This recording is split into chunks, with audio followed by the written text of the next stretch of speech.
Students, welcome to हमारी academy official and my name is Abhay Raut. So students, कैसे हैं आप सब? आई होप आपकी तैयारी बहुत अच्छी तरीके से चल रही होगी।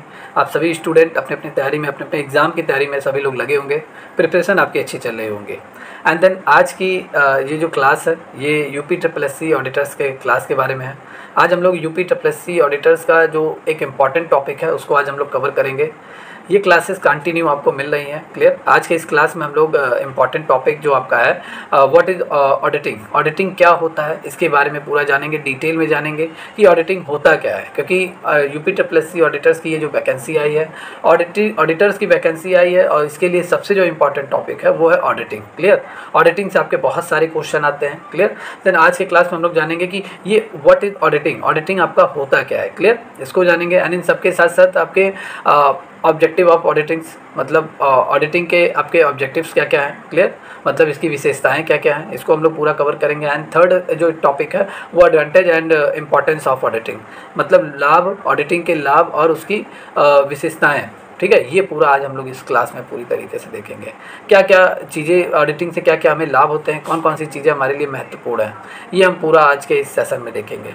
तो जितने भी स्टूडेंट जो इस क्लास को वॉच कर रहे हैं, आप सभी देना चाहता हूँ कि UPSSC ऑडिटर्स की पूरी क्लास, UPSSC ऑडिटर्स की जो पेड बैच की पूरी क्लास है, ये हमारी एकेडमी ऑफिशियल के एजुकेशनल चैनल पर चलने वाली हैं, ठीक है। 15 अगस्त से आपकी पूरी क्लासेज स्टार्ट होने वाली हैं। मतलब इस पेड बैच, मतलब UPSSC के पेड बैच को आप लोग ज्वाइन कीजिए, क्लियर। UPSSC पेड बैच की क्लासेस 15 जुलाई से आपकी UPSSC ऑडिटर्स की जो पेड बैच की क्लास है, ये आपका 15 अगस्त से क्लासेस स्टार्ट हो रही हैं। इसमें आपको पूरा सिलेबस वाइज कंप्लीट आपको पढ़ाया जाएगा। आपको दो क्लासेज आपको प्रोवाइड किया जाएगा। एक आपको थियोरी की क्लासेज आपको प्रोवाइड की जाएंगी जो बेसिक लेवल से आपका है पूरा। जितने भी हमारे 23 टॉपिक्स हैं, हमारे 23 टॉपिक्स UPSSC ऑडिटर्स में, इन्हीं सबसे आपके थियोरी आने, न्यूमेरिकल आने, MCQ आने हैं, क्लियर। तो आपको पूरा चैप्टर वाइज आपकी क्लासेज चलेंगी। थियोरी क्लासेज चलेगा, एंड इसके साथ साथ न्यूमेरिकल की क्लासेज अलग चलेंगी, एंड MCQ की क्लासेज आपकी अलग चलेंगी। क्योंकि मल्टीपल चॉइस क्वेश्चन पे हमारा एग्जाम है, तो इसकी क्लासेस पूरी चलेंगी। कंटिन्यू क्लासेज चलेंगी आपका 1 से 1.5 महीने के अंदर आपका पूरी तरीके से सिलेबस फाइनल करा दिया जाएगा। क्योंकि आप सभी के जो एग्जाम एक्सपेक्टेड वो मे भी अक्टूबर के लास्ट वीक तक पूरी तरीके से हो सकते हैं।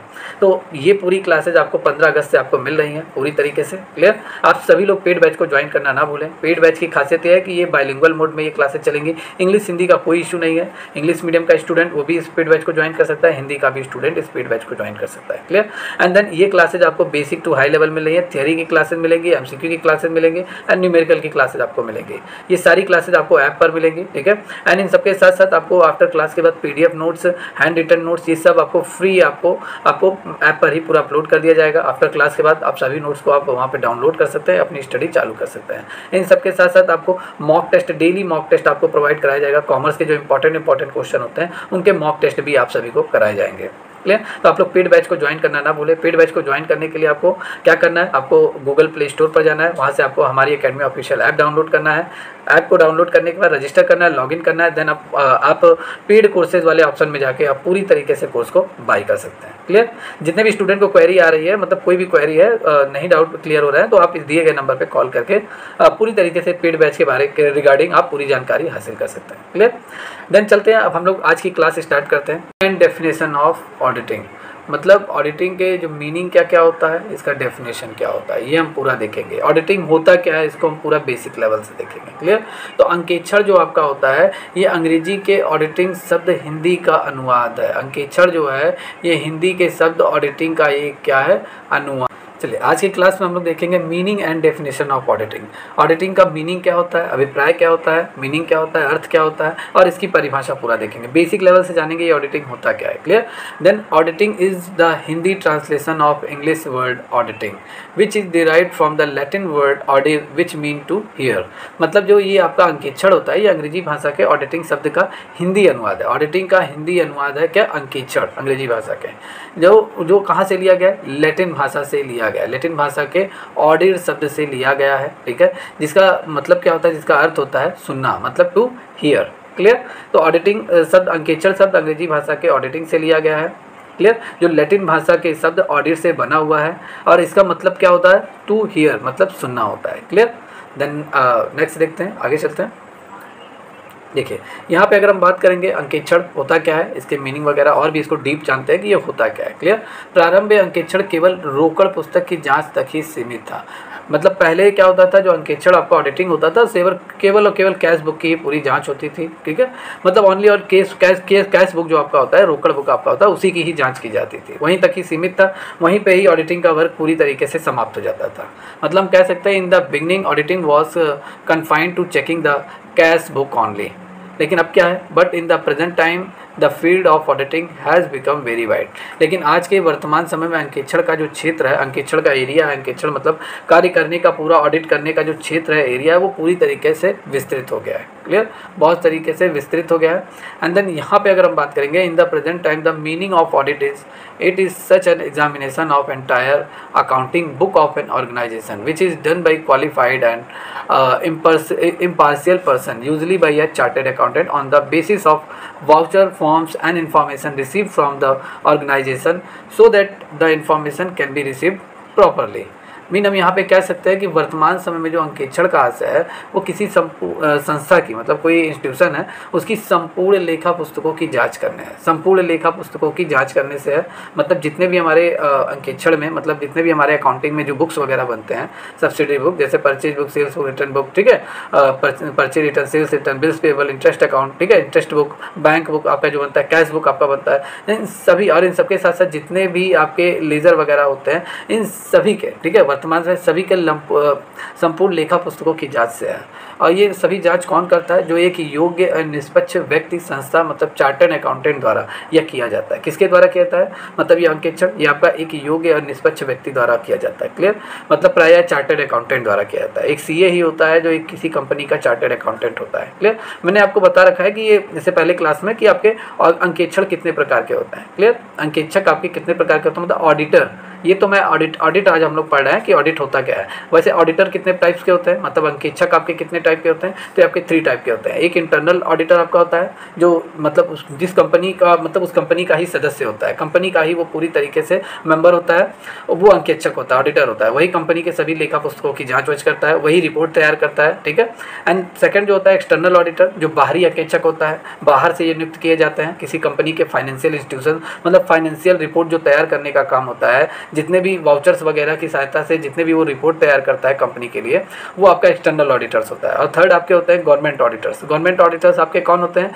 ये सरकारी अधिकारी होते हैं जो सरकार द्वारा नियुक्त किए जाते हैं। इनका काम क्या होता है? इनका काम होता है सरकार की जितनी भी मौद्रिक योजनाएं होती हैं, मॉनेटरी पॉलिसी जो आपकी होती है गवर्नमेंट की, उनमें बहुत सारे व्यक्तियों की उसमें क्या करते हैं ये लोग पोस्टिंग करवाते हैं। क्लियर, एक अच्छा व्यक्ति, एक सुयोग्य व्यक्ति जो कॉमर्स की दृष्टि से, या एक सीए ही हम कह सकते हैं, उन सभी की ये लोग क्या करते हैं? पोस्टिंग करते हैं पूरी तरीके से। और इन योजनाओं को चलाने के लिए, इनके कार्यभार को चलाने के लिए इन सभी व्यक्तियों की पोस्टिंग करते हैं। तो ये गवर्नमेंट ऑडिटर्स आपके होते हैं। क्लियर, ये खुद काम नहीं करते, किसी दूसरे चार्टर्ड अकाउंटेंट सीए से ये लोग करवाते हैं। क्लियर, तो ये 3 टाइप के आपके ऑडिटर्स होते हैं। क्लियर, देन यहाँ पे हम लोग बात कर रहे थे कि ये जितने भी अंकेक्षण आपके होते हैं, संपूर्ण लेखा पुस्तकों की जांच, ये एक योग्य और निष्पक्ष व्यक्ति, मतलब चार्टर्ड अकाउंटेंट द्वारा होते हैं। ये संस्था से प्राप्त क्या करते हैं चार्टर्ड अकाउंटेंट? वाउचर, प्रपत्रों, सूचनाओं, स्पष्टीकरण की सहायता से की जाती है। जितने भी ये लोग क्या करते हैं, जितने भी ये लोग वगैरह करते हैं, ठीक है, वो सब वाउचर से करते हैं, प्रपत्रों से करते हैं, सब जितने भी मतलब सूचनाएं होती हैं कंपनी के थ्रू जो जारी की जाती हैं, इन सभी की सहायता से करती हैं। क्लियर,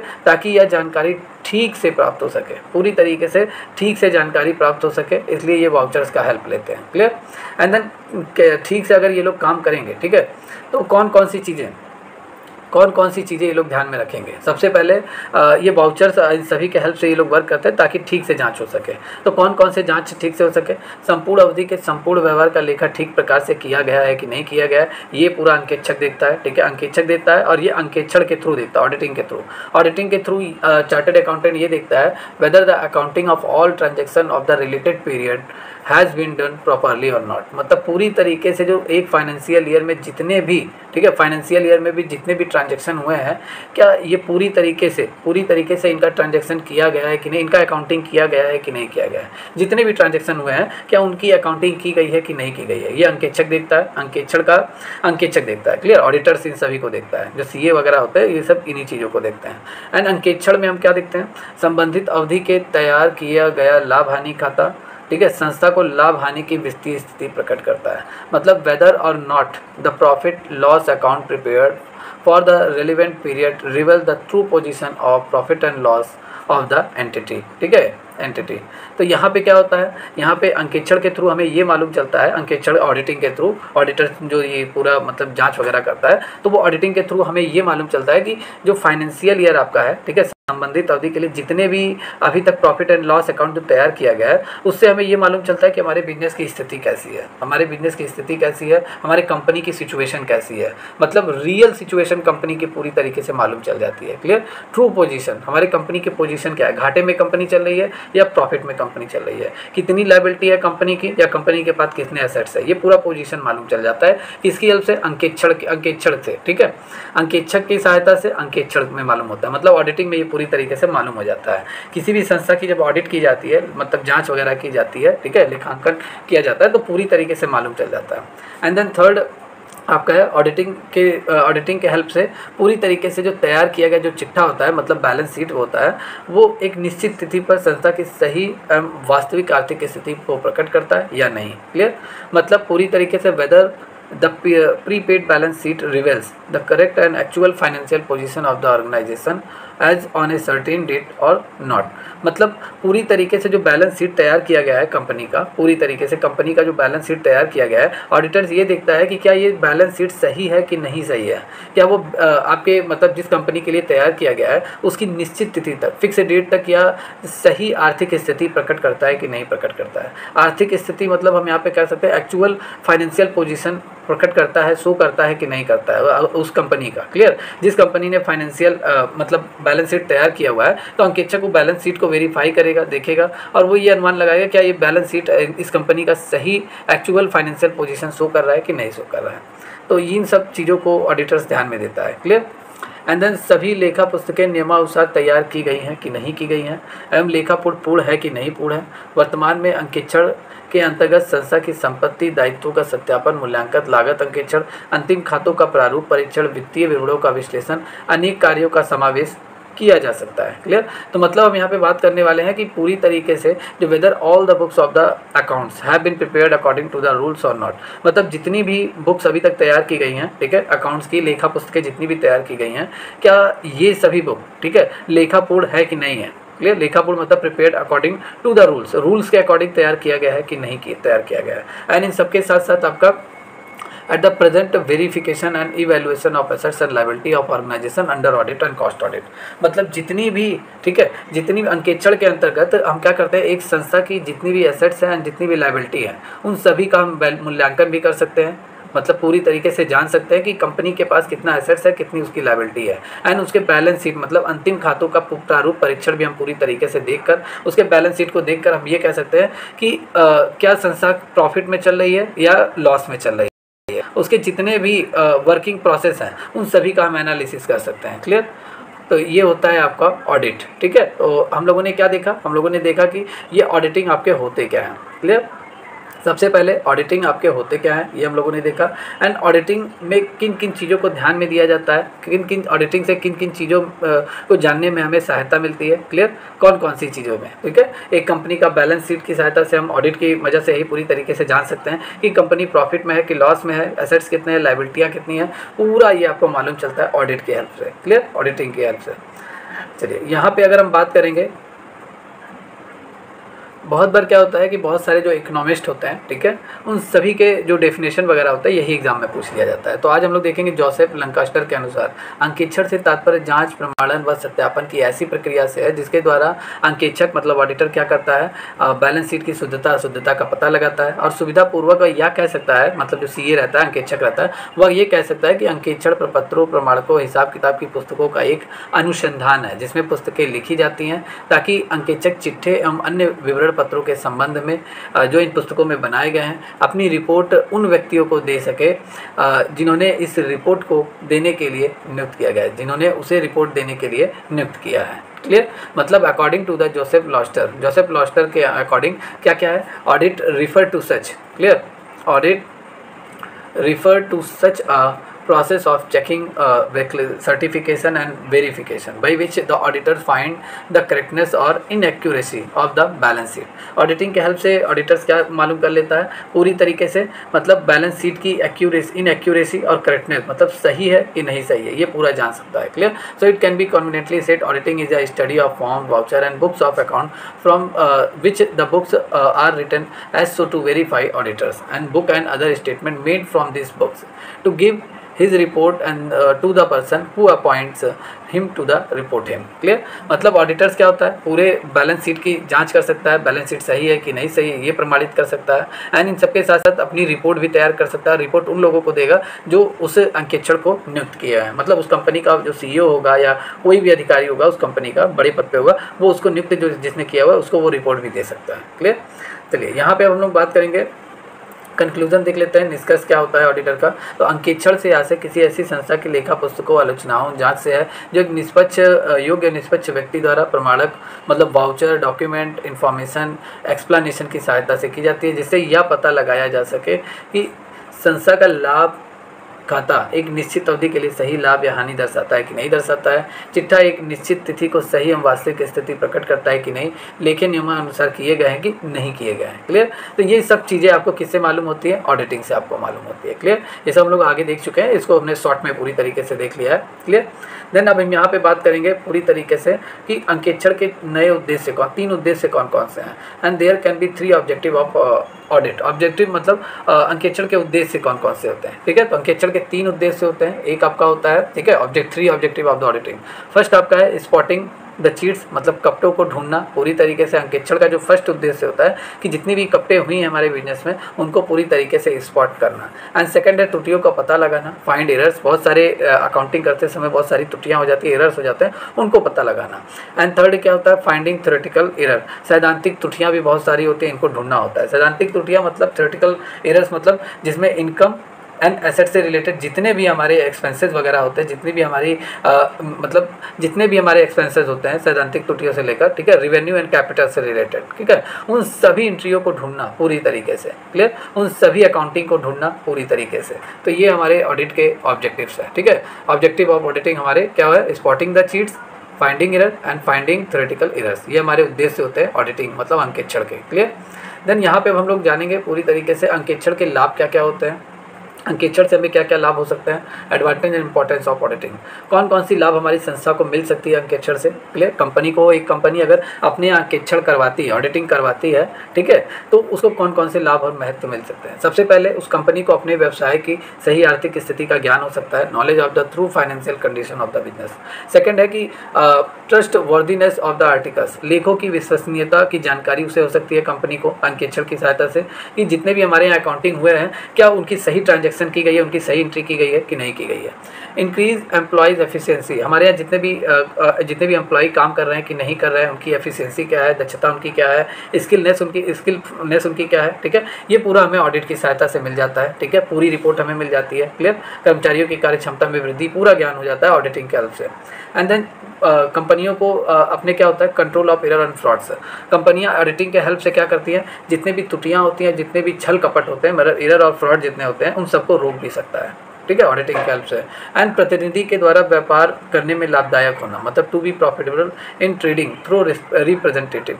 मतलब कंपनी क्या होता है, प्रतिनिधि के द्वारा जितना भी व्यापार करने में पूरी तरीके से इसे कंपनी को बेनिफिट होता है ऑडिटिंग के थ्रू. ठीक है. प्रतिनिधि कौन होता है, ये ऑडिटर्स ही आपका होता है. क्लियर. वही आपकी रिपोर्ट तैयार करता है, आपके फाइनेंशियल मतलब पोजीशन को वही बताता है, फाइनेंशियल अकाउंट को भी वही तैयार करता है. क्लियर. व्यापार के विक्रय में सहायक होना, मतलब सेल्स असिस्टेंट. ऑडिटिंग आपका क्या होता है, आपके बिजनेस में जितनी भी चीज़ें सेल्स हो रही है उनके लिए बहुत ही हेल्पफुल होता है, हर एक डेटा को वो जारी करता रहता है, बहुत ही हेल्पफुल रहता है. एंड इन सबके साथ साथ बैंक्रप्सी फाइलिंग असिस्टेंट, दिवालिया घोषित कराने में भी आपका ऑडिटिंग बहुत हेल्प करता है. क्लियर. एंड इन सबके साथ साथ easy of access to credit, ऋण प्राप्ति सुविधा में भी आपका अंकेक्षण बहुत ही इंपॉर्टेंट होता है. अगर आपको बैंक से लोन वगैरह चाहिए तो आप अपने अंकेक्षण ऑडिटिंग रिपोर्ट, अगर आप अपने बिजनेस की ऑडिटिंग रिपोर्ट को आप बैंक में ले जाकर अप्लाई करेंगे, देन अगर आपकी ऑडिटिंग रिपोर्ट काफ़ी अच्छी है, क्लियर, तो आपको बैंक आसानी से लोन दे देगा. क्लियर. संस्था की साख में वृद्धि, enhance the reputation of the institution. संस्था की साख में वृद्धि मतलब जितने भी एनहेंस रेपुटेशन जितनी भी बढ़ती है वो अंकेक्षण के हेल्प से काफ़ी हेल्प मिलता है एक संस्था को। क्षतिपूर्ति में सहायक, कंपनसेशन असिस्टेंट में भी ये काफ़ी इसके लाभ है, बहुत सारे एडवांटेज हैं। क्लियर। क्षतिपूर्ति, कर निर्धारण में सहायक, टैक्स असेसर में भी अंकेक्षण आपका पूरी तरीके से हेल्प करता है। जितनी भी क्या आपको टैक्स कितनी फाइल कितना आपको टैक्स देना है, ठीक है, कौन कौन से टर्म्स पे आपको डिडक्शन मिलेगा, कौन कौन से टर्म्स पे आपको डिडक्शन नहीं मिलेगा, इसके लिए भी और कैसे आपका टैक्स पूरी तरीके से निर्धारित होगा, ये पूरा अंकेक्षण के हेल्प से हमें काफ़ी जानकारी मिलती है। तो अंकेक्षण का ये भी एक लाभ है। अंकेक्षण का जो बढ़ावा लाभ है वो पूरी तरीके से रिसिप्ट ऑफ वैल्यू सजेशन, मतलब जितनी भी बहुमूल्य सुझाव की प्राप्ति है ये अंकेक्षण की सहायता से हमें मिलती रहती है। तो ये आपके जो हो गए ये आपके अंकेक्षण के लाभ और महत्व हैं जो आपके एग्जाम के पॉइंट ऑफ व्यू से बहुत इंपॉर्टेंट है। तो जितने भी स्टूडेंट इस क्लास को वॉच कर रहे हैं, जितने भी लोगों ने UPSSC ऑडिटर्स का फॉर्म अप्लाई किया हुआ है, अगर आप एग्जाम में सेलेक्ट होना चाहते हैं, सिलेक्शन पाना चाहते हैं, तो आप पेड बैच को जरूर ज्वाइन कीजिए, क्योंकि इसमें आपको ऐसे ही पूरी तरीके से थियरी डीप लेवल में आपको पूरा पढ़ाया जाएगा, MCQ सेक्शन अलग कराया जाएगा सभी चैप्टर्स का, एंड इन सबके साथ साथ न्यूमेरिकल्स भी आपको पूरे सॉल्व कराए जाएंगे और मॉक टेस्ट वगैरह भी आपको प्रोवाइड किया जाएगा। आपका सिलेक्शन 100% पक्का रहेगा। क्लियर। तो आज की क्लास में इतना ही, हम लोगों ने काफ़ी कवर किया व्हाट इज ऑडिटिंग, ठीक है, and objective of auditing and advantage and importance of auditing. Clear. तो इतने टॉपिक को हम लोगों ने कवर किया, ये आपके एग्जाम के पॉइंट ऑफ व्यू से बहुत इंपॉर्टेंट टॉपिक है। तो जितने भी स्टूडेंट जो पेड बैच से ज्वाइन होना चाहते हैं, गूगल प्ले स्टोर पर जाइए, हमारी अकेडमी ऑफिशियल ऐप को डाउनलोड कीजिए, वहाँ से पेड बैच आप ज्वाइन कर सकते हैं। एंड देन आपको ये क्लासेस कैसी लगी, अच्छी लगी हैं तो कमेंट करके जरूर बताइए, ठीक है। आप सभी लोग और जितने भी लोग चैनल पर नए हैं, चैनल को लाइक एंड सब्सक्राइब करना ना भूलें, बेल आइकन पर प्रेस करना ना भूलें। तो मिलते हैं नेक्स्ट क्लास में आपको ऑडिटिंग के कुछ और नए टॉपिक के साथ, ठीक है, जो इंपॉर्टेंट रहेंगे उन सभी सेक्शन को मैं कंप्लीट कराऊंगा। मिलते हैं नेक्स्ट क्लास में, तब तक के लिए take care and good bye.